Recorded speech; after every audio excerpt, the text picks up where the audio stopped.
ಹೆಸರು ಕಾಳು ದೋಸೆ ತೋರಿಸ್ಕೊಡ್ತೀನಿ.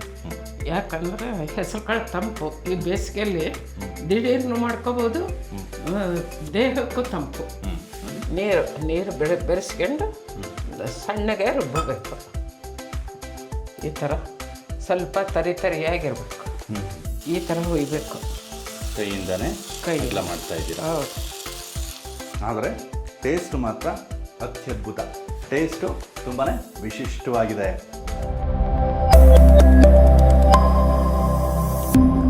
ನಮಸ್ಕಾರ ವೀಕ್ಷಕರೇ, ವಿಶಿಷ್ಟ ರುಚಿ ಅನ್ನುವಂತಹ ನಮ್ಮ ಯೂಟ್ಯೂಬ್ ವಾಹಿನಿಗೆ ತಮ್ಮೆಲ್ಲರಿಗೂ ಪ್ರೀತಿಯ ಸ್ವಾಗತ.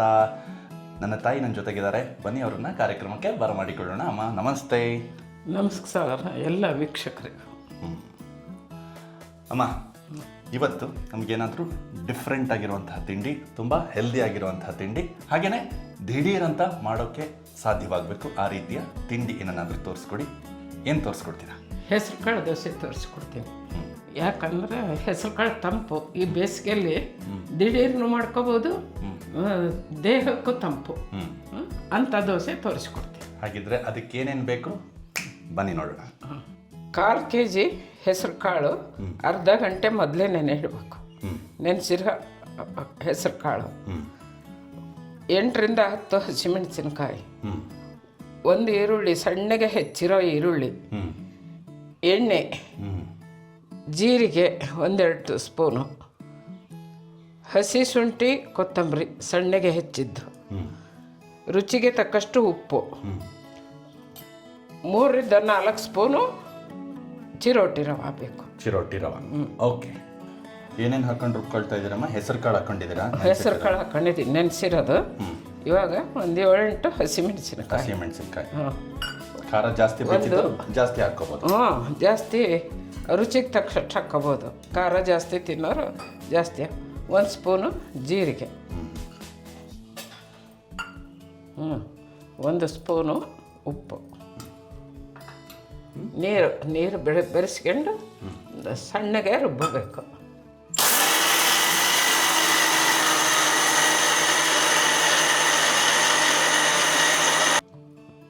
ಈ ಥರ ಸ್ವಲ್ಪ ತರಿಯಾಗಿರ್ಬೇಕು, ಸ್ವಲ್ಪ ತರಿ ಇರಬೇಕು ಅಷ್ಟೆ. ಇವಾಗ ಇದನ್ನು ಪಾತ್ರೆಗೆ ತಗೊಳ್ಳೋಣ. ಒಂದು ಸ್ವಲ್ಪ ನೀರು ಹಾಕಿ ಇದ್ರಾಗಿಂದೆಲ್ಲ ತಗೊಂಡು, ಈಗ ಇದಕ್ಕೆ 4 ಸ್ಪೂನು ಅದು ಚಿರೋಟಿ ರವೆ ಹಾಕಿ. ಚಿರೋಟಿ ರವೆ 4 ಸ್ಪೂನ್.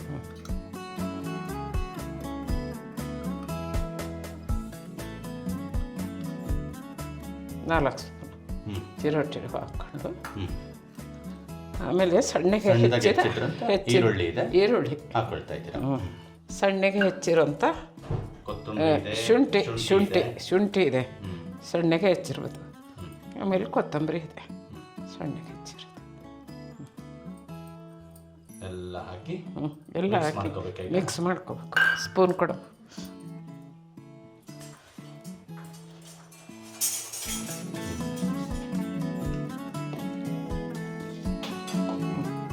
ಸ್ವಲ್ಪ ನೀರು ಕೊಡಬೇಕು. ಇದನ್ನು ದೋಸೆ ಹಿಟ್ಟಿನ ಅದಕ್ಕೆ ಬೆರೆಸ್ಕೋಬೇಕು ನೀರನ್ನ. ಈಗ ಹಿಟ್ಟನ್ನು ರುಬ್ಬಿಟ್ಕೊಂಡು ಒಂದು 5 ನಿಮಿಷ ಆಗಿದೆ. ದೋಸೆ ಹೆಂಗೆ ಮಾಡೋದು ಅಂತ ತೋರಿಸ್ಕೊಡ್ತೀನಿ. ಗ್ಯಾಸ್ ಮೇಲೆ ಹಂಚಿಟ್ಕೊಂಡಿದ್ದೀನಿ, ಹಂಚಿಗೆ ಹಾಕ್ತೀನಿ. ಇವಾಗ ಮೀಡಿಯಂ ಫ್ಲೇಮ್ ಇದೆನಾ? ಮೀಡಿಯಂ ಫ್ಲೇಮ್ ಇದೆ. ಮೀಡಿಯಂ ಫ್ಲೇಮಲ್ಲಿ ಈ ಥರ ಹಾಕ್ಕೊಂಡು ಅದನ್ನು ಈ ಥರ ಹುಯ್ಬೇಕು. ಕೈಯಿಂದನೇ ಎಲ್ಲ ಮಾಡ್ತಾ ಇದ್ದೀರಾ? ಹೌದು.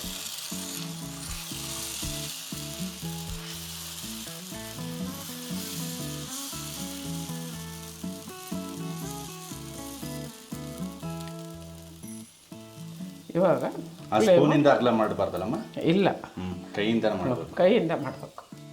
ಕೈಯಿಂದ ಮಾಡೋಕ್ಕಾಗಲಿಲ್ಲ. ಒಂದು ಗಟ್ಟಿ ಪೇಪರ್ದ ಇದ್ರದ್ದು ಇದನ್ನ ತಗೊಂಡು ಅದರಿಂದ ಈ ಥರ ಅಗಲ ಮಾಡಬೇಕು.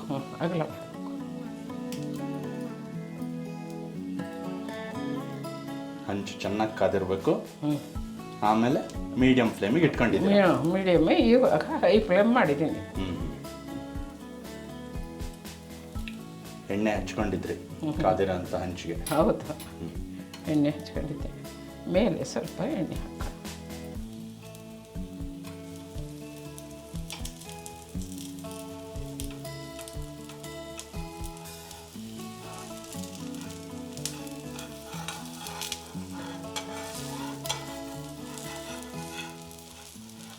ಎಷ್ಟು ಈಸಿಯಾಗಿ ಬರ್ತಾಯಿತ್ತು ನೋಡ್ರಿ.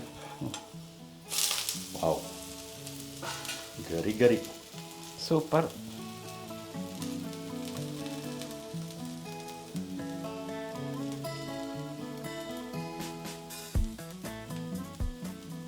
ಎರಡು ಕಡೆ ಚೆನ್ನಾಗಿ ಬೇಯಿಸ್ಕೊ. ಎರಡು ಕಡೆ ಚೆನ್ನಾಗಿ ಬೇಯಿಸ್ಬೇಕು. ಬೇಯಿಸ್ಕೊಂಡಾದ್ಮೇಲೆ ಇವಾಗ ಬೆಂದಿರುತ್ತೆ, ತೆಗೆದು ಬಿಡೋಣ. ಆಗೋಯ್ತು ದೋಸೆ. ಆಯಿತು, ದೋಸೆ ಆಯಿತು, ರೆಡಿ. ಸೂಪರ್. ಇವಾಗ ಇನ್ನೊಂದು ದೋಸೆ ಮಾಡ್ಕೊಳ್ಳೋಣ. ಅವು ಫ್ಲೇಮ್ ಕಡಿಮೆ ಇಟ್ಕೊಳ್ಳೋಣ. ಫ್ಲೇಮ್ ಕಡಿಮೆ ಇಟ್ಕೊಂಡು ಇನ್ನೊಂದು ದೋಸೆ ಹಾಕ್ತೀನಿ. ಮಧ್ಯೆ ಮಧ್ಯೆ ಬೇಕಿದ್ರೆ ನೀರು ಬೆರೆಸ್ಕೋಬೋದು. ಗಟ್ಟಿ, ಭಾಳ ಗಟ್ಟಿ ಅನಿಸಿದ್ರೆ ಮಧ್ಯ ನೀರು ಹಾಕ್ಕೋಬೋದು. ಸ್ವಲ್ಪ ಹಿಂಗೆ ಕೈಗೆ ನೀರು ಹಚ್ಕೊಂಡು ಈ ಥರ ಮಾಡಬೇಕು. ಈ ಥರ ಸ್ವಲ್ಪ ಗಡ ಮಾಡಿದ್ರೆ ಕೈ ಸುಡಲ್ಲ ಮತ್ತು ಚೆನ್ನಾಗಿ ಬರುತ್ತೆ ರೌಂಡ್ ಶೇಪಾಗಿ. ತುಂಬ ತೆಳ್ಳಗೆ ಮಾಡ್ಕೋಬೇಕು ಅಂತಲೂ ಏನೂ ಇಲ್ಲ, ಮೀಡಿಯಮ್. ತುಂಬ ದಪ್ಪ ಬಿಟ್ಕೊಂಡ್ರೆ ಮಧ್ಯ ಮಧ್ಯೆ ಚೆನ್ನಾಗಿ ಬೇಯಲ್ಲ, ಅವಾಗ ತಿನ್ನೋದಕ್ಕೆ ಚೆನ್ನಾಗಿರಲ್ಲ. ಹೌದು.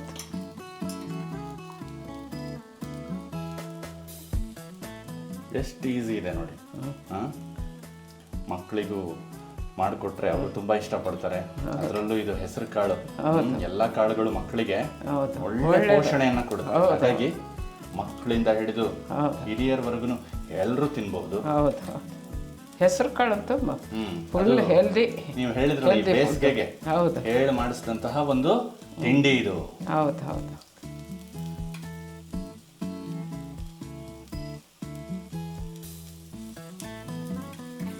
ಈಗ ಫ್ಲೇಮ್ ಹೆಚ್ಚು ಮಾಡ್ಕೊಂಡಿದ್ವಿ.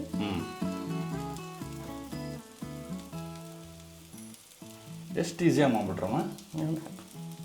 Super simple. ಭಾಳ ಸಿಂಪಲ್, ಸೂಪರ್. ಆದರೆ ಪ್ರೊಸೀಜರು ಚೆನ್ನಾಗಿ ಗೊತ್ತಿರಬೇಕು. ಹೆಂಗೆ ಮಾಡೋ ವಿಧಾನ ಚೆನ್ನಾಗಿ ಗೊತ್ತಿದ್ರೆ ಹೌದು ತುಂಬ ಸರಳವಾಗಿ ಮಾಡ್ಕೊಂಡು ರುಚಿಯಾಗಿ ಮಾಡ್ಕೊಂಡು ಎಂಜಾಯ್ ಮಾಡ್ಬೋದು. ಎಷ್ಟು ಚೆನ್ನಾಗಿ ಬರ್ತಾ ಇದೆ ನೋಡಿ. ಹಿಡಿತಾನೆ ಇಲ್ಲ. ವಾವ್, ಹಿಡಿಯಲ್ಲ ಅದು. ಸೂಪರ್.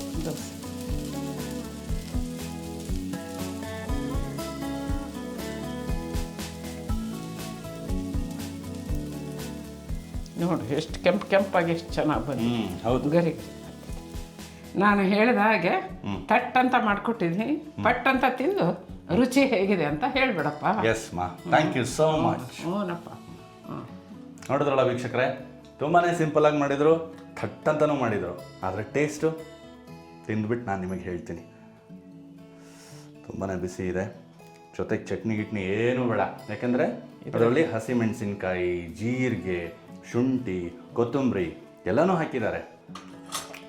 ಉಪ್ಪು, ಖಾರ ಪ್ರತಿಯೊಂದೂ ತುಂಬಾ ಚೆನ್ನಾಗಿದೆ. ಎಲ್ಲ ಕನ್ಸಿಸ್ಟೆನ್ಸಿ ಚೆನ್ನಾಗಿದೆ. ಖಾರ ಹೆಚ್ಚು ತಿನ್ನೋಕ್ಕೆ ಇಷ್ಟಪಡೋರು ಇನ್ನೊಂದೆರಡು ಮೆಣಸಿನ್ಕಾಯಿನ ಜಾಸ್ತಿ ಹಾಕ್ಕೋಬೋದು. ಆದರೆ ಟೇಸ್ಟ್ ಮಾತ್ರ ಅತ್ಯದ್ಭುತ. ಟೇಸ್ಟು ತುಂಬಾ ವಿಶಿಷ್ಟವಾಗಿದೆ.